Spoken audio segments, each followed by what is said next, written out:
Desa Sendangrejo, yang terletak di lereng Gunung Wilis, selalu diselimuti kabut tebal setiap sore.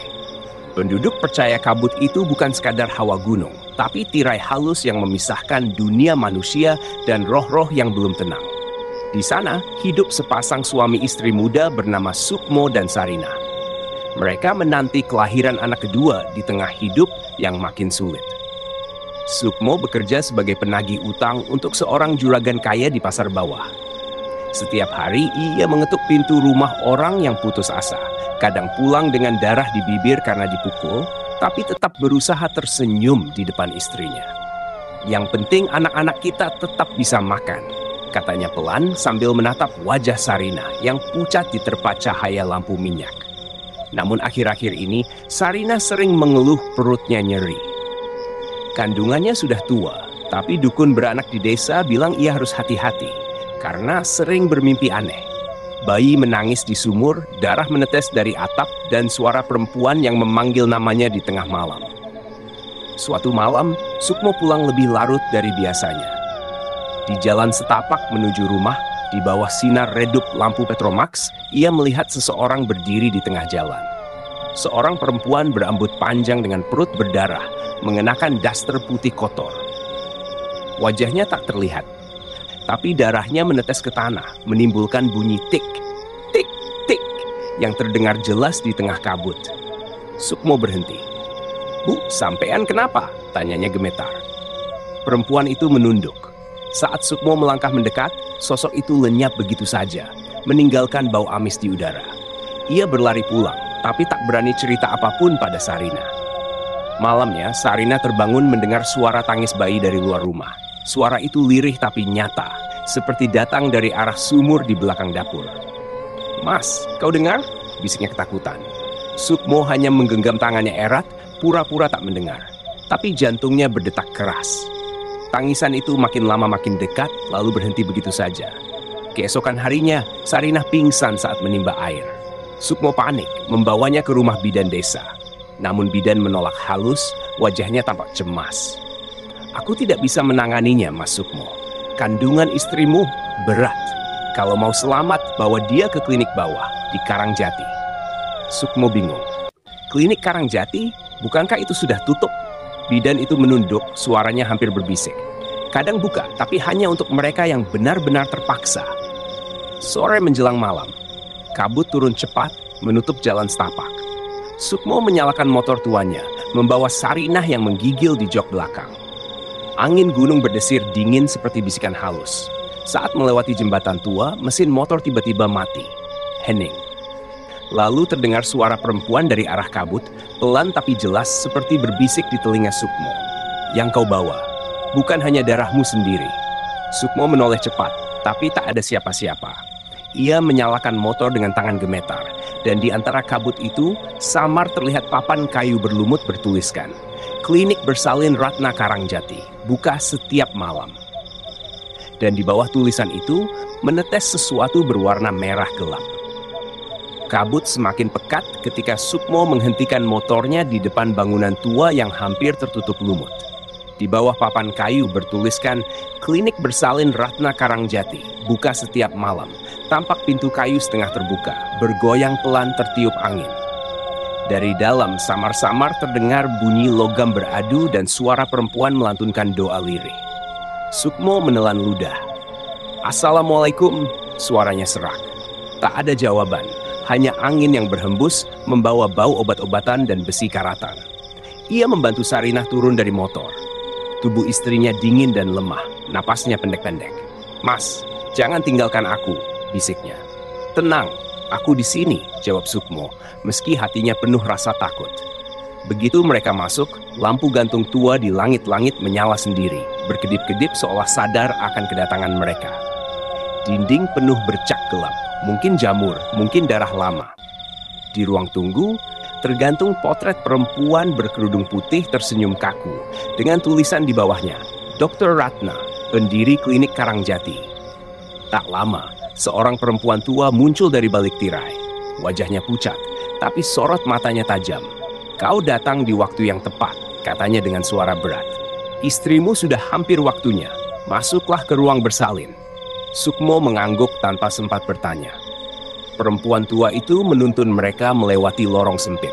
Dari balik pintu lain, terdengar suara tangisan samar. Tapi anehnya, suara itu terdengar seperti tangisan bayi dewasa, berat dan serak. Sukmo menoleh ke arah suara itu, tapi si perempuan tua menegur dingin. Jangan lihat ke belakang. Di sini, yang menoleh tidak akan bisa keluar. Sukmo tercekat. Keringat dingin mengalir di pelipisnya. Mereka sampai di ruang bersalin yang dindingnya berwarna abu-abu kusam. Meja operasi dari besi tampak berkarat. Dan di sudut ruangan ada baskom besar berisi air merah gelap. Di atasnya menggantung kain putih yang meneteskan cairan merah seperti darah.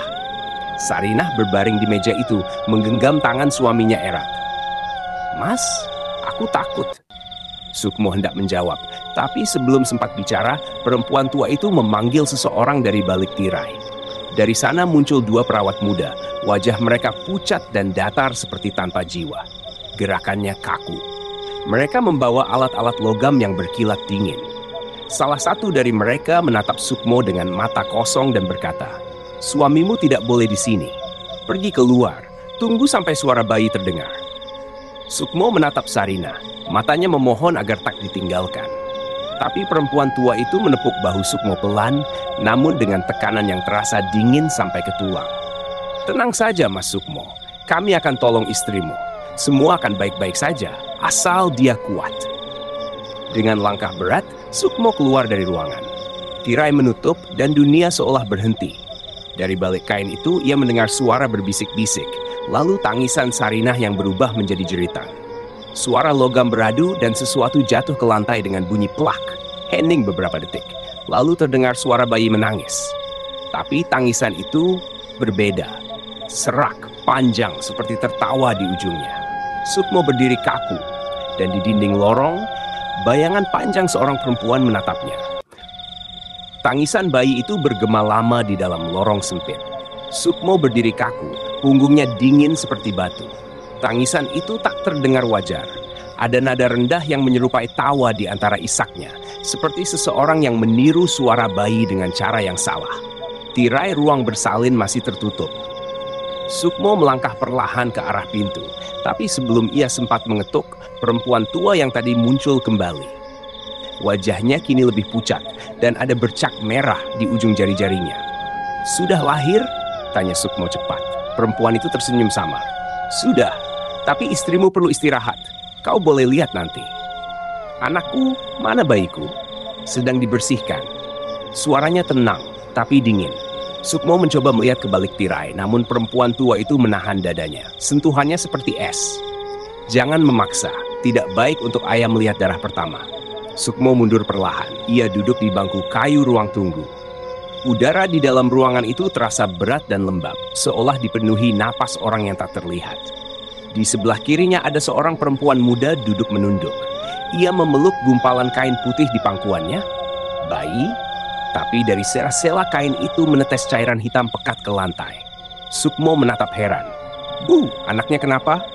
Perempuan itu menoleh perlahan menampakkan wajah pucat dengan mata yang terlalu besar. "Dia belum mau pergi," katanya lirih. Lalu menatap gumpalan di tangannya dan tersenyum getir. Sukmo membeku. Ketika ia menatap lagi, kursi di sebelahnya kosong. Tak ada siapa-siapa, tak ada jejak darah di lantai. Pintu ruang bersalin akhirnya terbuka. Salah satu perawat keluar, membawa bayi yang terbungkus selimut putih. Tapi Sukmo langsung merasa ada yang salah. Bayi itu tidak bergerak, matanya terbuka lebar, dan di iris matanya seperti ada bercak merah berputar pelan. "Ini, anakku." Perawat itu hanya menunduk dan menyerahkan bayi itu padanya tanpa bicara. Tubuh bayi itu dingin, tapi masih mengeluarkan suara kecil. Bukan tangisan, tapi semacam gumaman lirih yang tak jelas arti, katanya. Sukmo menggigil. "Sarinah di mana?" Perawat itu menoleh ke arah perempuan tua di pintu. "Istrinya butuh waktu," katanya. "Kau boleh menunggu di luar." Sukmo menatap bayinya sekali lagi, lalu menutup selimutnya rapat-rapat. Saat ia melangkah keluar dari klinik, kabut malam terasa lebih pekat dari sebelumnya. Di luar, suara jangkrik pun seolah lenyap. Tapi ketika ia menyalakan motor, terdengar suara perempuan berbisik dari arah klinik. pelan seperti berasal dari dalam kabut. Dia bukan untukmu, Sukmo. Sukmo menoleh, tapi tak ada siapa-siapa. Hanya papan klinik yang bergoyang tertiup angin, dan di bawahnya tetesan merah jatuh satu persatu ke tanah. Saat motor itu melaju menembus kabut, bayi di pelukannya mengeluarkan suara lirih seperti tawa kecil. Sukmo menatap ke depan dengan napas tersengal, tak sadar bahwa dari bayangan di belakang punggungnya, sepasang tangan pucat sedang meraih pelan ke arah lehernya. Kabut masih menggantung rendah ketika Sukmo tiba di rumahnya. Rumah panggung sederhana itu tampak suram, hanya diterangi lampu minyak yang bergoyang tertiup angin malam. Ia menutup pintu perlahan, lalu meletakkan bayinya di atas dipan bambu. Namun seketika, bulu kuduknya berdiri. Bayi itu tetap diam, tapi mata kecilnya menatap ke langit-langit seperti mengikuti sesuatu yang tak terlihat. Bibir mungilnya bergerak, membentuk gumaman lirih. Masya Allah, bisik Sukmo pelan. Ia mendekat, menepuk lembut pipi bayinya. Tubuh itu terasa dingin seperti air sumur. Sukmo menyalakan dupa di sudut kamar, berharap aroma cendana bisa menenangkan suasana. Tapi seiring asap naik, terdengar suara samar dari luar rumah. Tangisan pelan seperti suara perempuan. "Mas, tolong aku." Suaranya lirih, tapi Sukmo mengenali itu. Suara Sarina. Tanpa pikir panjang, ia berlari keluar rumah. Kabut di luar masih pekat, menutupi jalan dan pepohonan. Di dekat sumur belakang, tampak sosok perempuan mengenakan kain putih berdiri menunduk, rambutnya terurai menutupi wajah. "Sarinah!" seru Sukmo. Perempuan itu mengangkat kepala perlahan. Wajahnya memang wajah istrinya, tapi pucat, bibirnya membiru, dan darah mengalir dari bawah dagunya. "Mas, anak kita, jangan biarkan mereka mengambilnya," katanya lirih. Sukmo melangkah maju, tapi tiba-tiba sosok itu lenyap seperti tersapu kabut. Dari dalam rumah, bayi itu kembali menangis, tapi kali ini tangisnya keras, melengking, seolah bukan suara manusia. Sukmo berlari masuk. Lampu minyak padam dan ruangan terasa gelap pekat. Dalam kegelapan itu, tangisan bayi berubah jadi tawa pelan, berat dan panjang. Sukmo menyalakan lampu dengan tangan gemetar. Bayi itu masih di atas dipan, tapi kini matanya menatap langsung ke arahnya. Di wajah mungil itu ada sesuatu yang aneh. Lekuk senyumnya bukan seperti bayi. Terlalu lebar, terlalu sadar. "Siapa kau?" bisik Sukmo. Mundur selangkah. Bayi itu berhenti tertawa. Lalu perlahan dari mulut kecilnya keluar suara lirih seperti bisikan orang dewasa. Darahnya belum cukup. Sukmo terjatuh, jantungnya berdegup kencang. Dupa di sudut kamar tiba-tiba padam sendiri, dan udara berubah dingin menusuk. Dari bawah lantai bambu terdengar suara langkah kaki, lalu seperti sesuatu menyeret rantai besi. Ketika ia menunduk, celah di lantai menampakkan mata merah yang menatap ke arahnya. Suara bayi itu kembali terdengar. Kini bercampur tawa perempuan. "Mas Sukmo, anakmu bukan milikmu lagi." Tiba-tiba, dari dinding kamar, darah mulai merembes keluar membentuk tulisan yang pelan-pelan bisa terbaca. "Tumbal belum selesai. Kembali ke klinik sebelum fajar." Sukmo berdiri dengan tubuh gemetar, memeluk bayinya yang kini kembali diam. Udara di sekeliling terasa berat, seperti ada sesuatu yang mengawasinya dari setiap sudut rumah. Dan ketika ia membuka pintu depan, di luar sudah berdiri perempuan tua dari klinik Ratna Karangjati. Wajahnya setengah tertutup kabut, bibirnya menyeringai dingin. "Mas Sukmo, waktunya membayar darah yang kau bawa pulang." Angin malam dari lereng Wilis berhembus dingin ketika perempuan tua itu berdiri di depan rumah Sukmo. Wajahnya setengah tertutup kain putih, tapi mata tuanya berkilat merah dalam kabut. "Jangan keras kepala, Mas Sukmo," katanya pelan. "Darah yang keluar malam tadi belum lunas. Kau bawa sesuatu yang bukan milikmu." Sukmo mundur setapak, memeluk bayi di dadanya erat-erat. Bayi itu diam, tapi tubuhnya dingin seperti es. "Apa maksudmu?" suaranya parau. Perempuan itu tersenyum, menampakkan gigi hitam. "Istrimu melahirkan 2, bukan 1. 1 untuk dunia, 1 untuk kami." Darah Sukmo serasa berhenti mengalir. Ia menatap bayi di pelukannya. Lalu wajah perempuan itu. "Kau bohong," katanya gemetar. Perempuan itu melangkah mendekat, langkahnya tak bersuara di tanah becek. "Kalau kau tak percaya, tanya pada bayimu. Tanya siapa yang memanggilnya setiap malam." Sukmo menelan ludah, menatap bayi yang tampak tidur. Tapi bibir mungil itu bergerak pelan, menggumam kata samar yang membuatnya hampir gila. "Ibu, panggil aku pulang." Ia hampir menjatuhkan bayi itu. Perempuan tua itu tertawa kecil, suaranya serak seperti suara besi digesek. "Kalau kau ingin menyelamatkan istrimu, kembalilah ke klinik sebelum ayam berkokok. Kalau tidak, roh yang satu lagi akan menjemputnya sendiri." Sebelum Sukmo sempat menjawab, sosok itu menghilang di telan kabut, meninggalkan bau amis yang menyesakkan dada. Sukmo menatap bayi di tangannya. Bayi itu kini membuka mata. Dua bola mata hitam pekat menatap kosong, seperti tanpa kehidupan.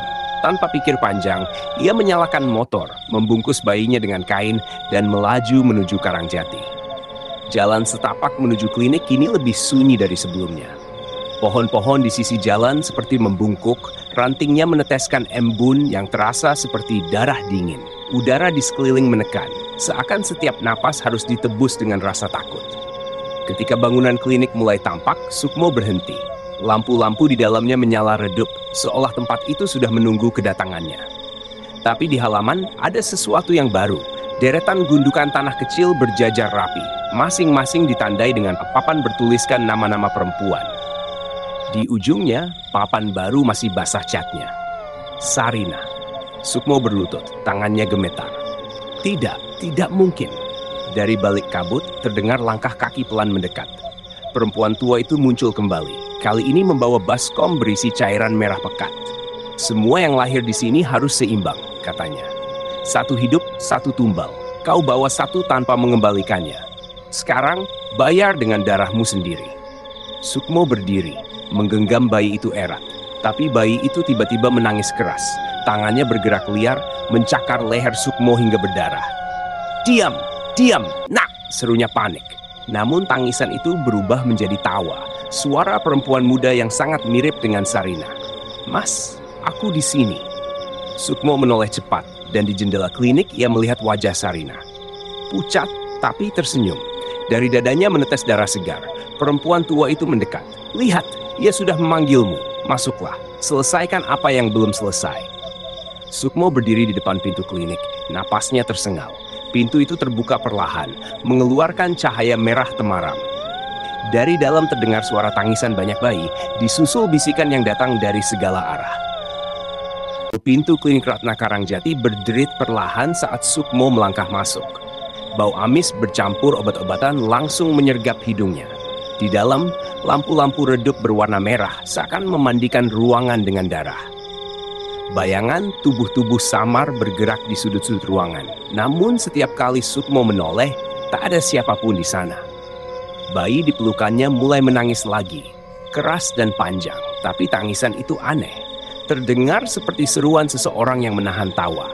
Suara itu menggema di antara dinding berlumut, memantul seolah bayi itu menangis dari banyak arah sekaligus. "Diam, nak. Kita hanya mau menjemput ibumu," kata Sukmo pelan. Suaranya hampir tak keluar.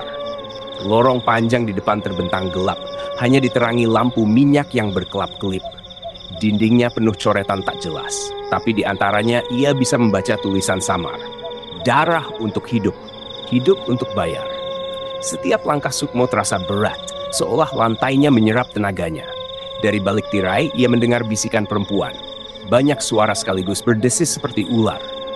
"Masuklah, bawa darahnya. Biarkan ia menunggu di sisi kami." Sukmo berhenti di depan pintu ruang bersalin tempat Sarinah melahirkan malam sebelumnya. Ia mengintip dari celah pintu dan tubuhnya langsung kaku. Di dalam, perempuan-perempuan berpakaian putih berdiri melingkar di sekitar meja operasi. Wajah mereka pucat, sebagian rusak, mata mereka kosong. Di atas meja ada baskom besar berisi darah segar yang mendidih tanpa api. Di tengah baskom itu sesuatu bergerak pelan seperti janin besar yang bernapas. Sukmo menutup mulut menahan jeritan. Tiba-tiba suara lembut memanggil namanya dari dalam ruangan. "Mas Sukmo, tolong aku." Itu suara Sarina. Ia menoleh ke sisi ruangan dan benar, Sarina duduk di kursi roda mengenakan kain putih kotor. Wajahnya pucat, mata kosong. Di dadanya ada bekas jahitan panjang yang masih mengeluarkan darah segar. Sukmo berlari mendekat. "Sarina, aku datang. Aku bawa anak kita." Tapi perempuan tua penjaga klinik muncul di hadapannya, menghadang dengan tangan berlumur darah. "Bukan lagi istrimu," katanya dingin. "Ia sudah jadi bagian dari kami. Yang kau bawa itu bukan bayi manusia, tapi penjaga antara." "Penjaga? Apa?" Sukmo berbisik. "Penjaga rahim dunia bawah," jawabnya. "Darahnya harus kembali, atau roh ibunya tak akan tenang." Bayi di pelukan Sukmo tiba-tiba berhenti menangis. Matanya terbuka lebar, memandang lurus ke arah baskom besar di tengah ruangan. Lalu dari bibir mungilnya keluar suara yang bukan suara bayi. Suara berat, tua, dan bergetar. "Masukkan aku ke asal darahku." Sukmo mundur, keringat dingin mengucur di pelipisnya. "Tidak, kau anakku." Namun Sarinah menatapnya, air mata mengalir di pipinya yang pucat. "Mas, lepaskan dia, aku mohon." Ruang itu mulai bergetar. Dinding berlumut merembeskan darah, lampu minyak padam satu persatu. Bayangan di dinding menari seperti api hitam. Suara perempuan-perempuan itu kini berubah jadi jeritan panjang. Sukmo berteriak, "Tidak, aku tidak akan menyerahkan dia." Namun bayi itu mulai menggeliat di pelukannya. Tubuhnya panas membara. Lalu dari punggungnya tumbuh sesuatu. 2 tangan kecil berwarna merah gelap, seperti daging hidup yang baru tumbuh. Sarinah menjerit, "Mas! Cepat, sebelum semuanya terlambat." Sukmo berdiri di antara cinta dan ketakutan, antara suara istri dan tangisan iblis kecil di pelukannya. Dan di tengah kekacauan itu, perempuan tua penjaga klinik menatapnya sambil tersenyum lebar. "Kalau bukan darahmu yang membayar, maka seluruh darah keturunanmu akan kami ambil." Jeritan Sarinah menggema panjang, menembus dinginnya malam. Ruangan itu kini bergetar seperti hendak runtuh, dan dari dinding-dinding lembab mengalir darah segar yang menetes ke lantai seperti hujan merah. Sukmo berdiri di tengahnya, memeluk bayi yang kini berubah menjadi sesuatu yang tak lagi manusia. Kulitnya mengelupas, matanya hitam seluruhnya, dan setiap tangisnya membuat lampu minyak pecah satu persatu. "Masukkan dia ke baskom, atau kalian berdua binasa," teriak perempuan tua penjaga klinik, suaranya bergema seperti dari 2 dunia. Sukmo memejamkan mata. "Aku tak bisa. Dia anakku." "Bukan, Sukmo," suara Sarinah parau. "Itu bukan anak kita. Anakku yang asli sudah diambil mereka sejak malam pertama." Sukmo terpaku.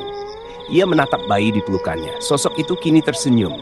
Senyum yang sama dengan wajah Sarinah, tapi meneteskan darah hitam dari ujung bibirnya.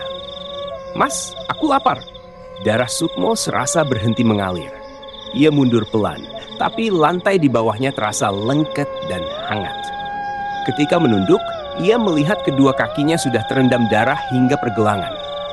Dari darah itu muncul tangan-tangan kecil, dingin dan berlendir, mencoba menariknya ke bawah. "Lepas aku!" teriak Sukmo sambil meronta. Namun semakin ia melawan, semakin kuat cengkeraman tangan-tangan itu. Di tengah kekacauan itu, perempuan tua mendekat membawa pisau ritual berkarat. Hanya ada satu cara mengakhiri kutukan ini. Tumbal terakhir harus dari garis darah sendiri. Sukmo tahu maksudnya. Ia menatap bayi di pelukannya. Lalu Sarinah yang kini tersungkur di lantai menangis tanpa suara. "Mas, lakukan saja," ucap Sarinah lirih. "Biar aku tenang." Tangis bayi itu berubah jadi tawa kecil, nyaring dan menusuk telinga. Ruangan semakin panas, udara bergetar, dan semua suara lain menghilang. Yang tersisa hanya degup jantung Sukmo. Dengan tangan gemetar, ia mengangkat pisau itu tinggi-tinggi. Air matanya jatuh membasahi wajah bayi itu. "Maafkan ayah." Namun sebelum pisau itu turun, bayi itu membuka mulutnya lebar-lebar, terlalu lebar untuk ukuran manusia. Dari dalamnya keluar suara banyak orang. Perempuan dan bayi bercampur menjadi satu jeritan panjang. "Terlambat!" Ledakan darah menyembur ke segala arah. Sukmo terlempar menabrak dinding. Ketika membuka mata, bayi itu sudah menghilang. Baskom di tengah ruangan mendidih hebat, lalu dari dalamnya muncul sosok Sarinah. Tapi kini tubuhnya utuh, cantik seperti semula. Ia tersenyum lembut. "Terima kasih, Mas. Sekarang aku bebas." Sukmo tersenyum lega, tapi sebelum sempat menjawab, wajah Sarinah berubah.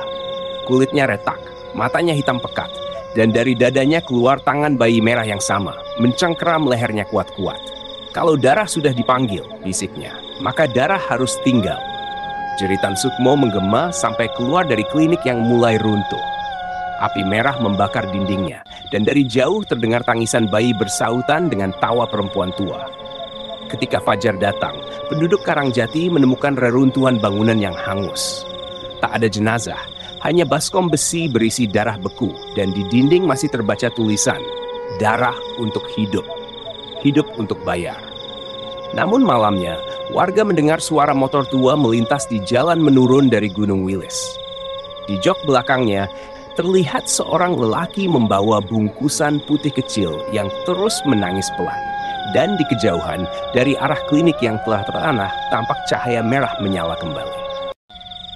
Kabut turun tebal malam itu, menelan seluruh desa Karangjati dalam senyap. Tak ada suara jangkrik, tak ada lolongan anjing. Hanya gemuruh samar dari arah gunung, seperti napas makhluk besar yang bersembunyi di balik kabut. Di antara kegelapan itu, motor tua berderak pelan menembus jalan licin. Sukmo mengendarainya dengan wajah pucat, matanya kosong. Di pelukannya, bungkusan kain putih kecil bergerak pelan, kadang menangis, kadang tertawa pelan seperti bayi dan perempuan dewasa bersamaan. Rambut Sukmo kini sebagian memutih. Sejak klinik Ratna Karangjati terbakar 3 malam lalu, ia tak lagi tidur. Setiap malam suara itu memanggil dari arah gunung. "Mas, waktunya pulang. Bayar darahmu?" Ia mencoba menolak, tapi suara itu menelusup ke dalam pikirannya, mengendalikannya seperti wayang yang digerakkan dalang tak terlihat.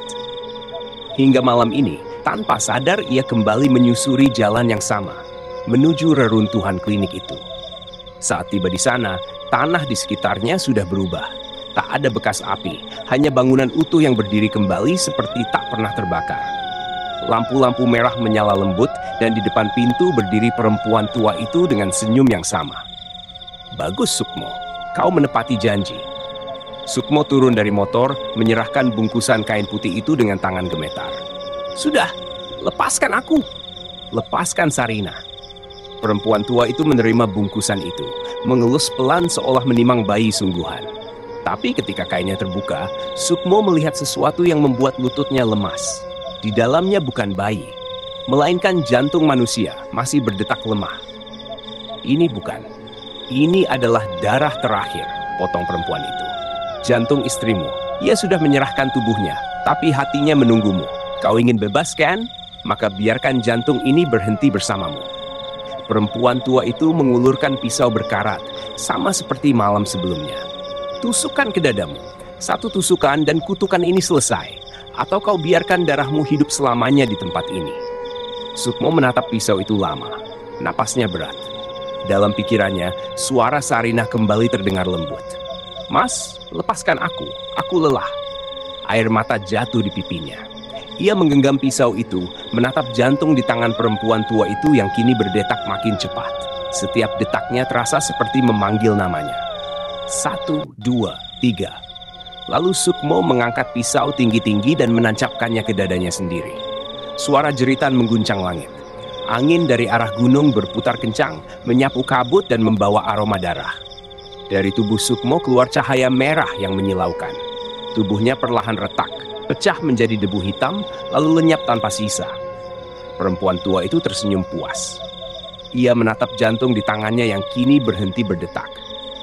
"Tumbal terakhir sudah lunas," bisiknya. Tapi dari dalam reruntuhan klinik, muncul suara tangis bayi lagi. 1, lalu 2, lalu puluhan. Suara itu makin lama makin keras, sampai akhirnya tanah di bawah bangunan bergetar. Dinding-dindingnya retak, darah mengalir dari celah tanah. Perempuan tua itu menatap ke langit, ketakutan. Tidak seharusnya bangkit semua."